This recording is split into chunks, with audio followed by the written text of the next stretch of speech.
दैनिक गुरु ज्योति पत्रिका, निर्भीक, निडर, निष्पक्ष।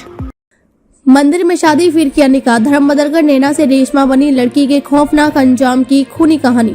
रेशमा उर्फ नैना मंगलानी, उम्र 22 साल, 19 जनवरी 2020 को पति अयाज अहमद अंसारी के साथ स्कूटी से घर निकली। उसे उम्मीद थी कि शायद अब उसके और अयाज के बीच सब कुछ ठीक हो जाएगा, लेकिन इस उम्मीद के साथ घर से निकली नैना धोखे और खूनी साजिश का शिकार हो गई। वह फिर कभी वापस नहीं आई।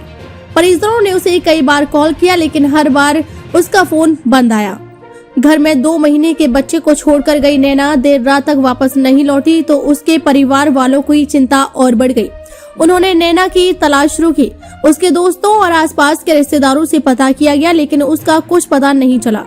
परिजनों ने उसके पति अयाज को कॉल किया तो उसने भी जानकारी होने से मना कर दिया।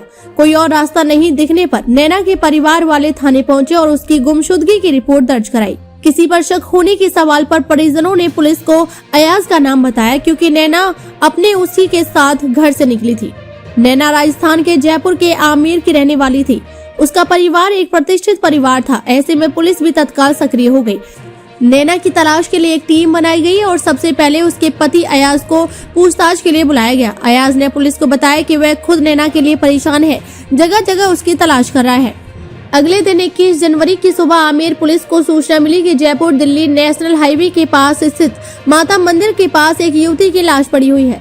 पहचान छिपाने के लिए उसका चेहरा बुरी तरह कुचला गया था, लेकिन परिजनों की पहचान के बाद ये साफ हो गया कि यह लाश किसी और की नहीं बल्कि नैना की ही थी।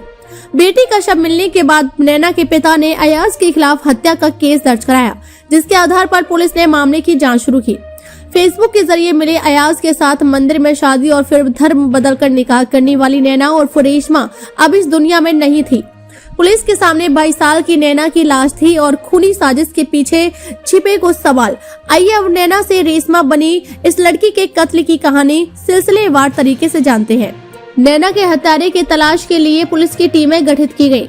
पुलिस ने सबसे पहले नैना के फोन की CDR निकलवाई।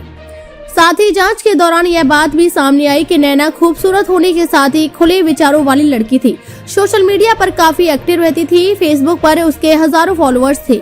यहाँ वो फोटो और वीडियो पोस्ट करती रहती थी। उसके कई दोस्त थे जिनसे वह कॉल पर भी बात किया करती थी। साथ ही स्कूटी से उनके साथ घूमने फिरने भी जाया करती थी। ऐसे में नैना की हत्या को लेकर पुलिस के सामने कई सवाल थे, लेकिन नैना की हत्या की खबर अब सोशल मीडिया पर आ गई थी। उसके फॉलोअर्स ने तरह तरह की प्रतिक्रिया देना शुरू कर दिया।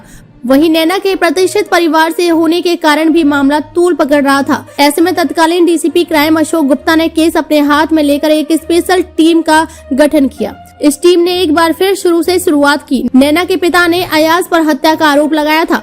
ऐसे में एक बार फिर अयाज को पूछताछ के लिए थाने बुलाया गया, लेकिन इस बार टीम के पास कुछ सबूत भी थे जो अयाज पर शक को गहरा कर रहे थे। पुलिस के हाथ एक CCTV फुटेज लगा था जिसमें दोनों साथ जाते हुए दिखाई दे रहे थे।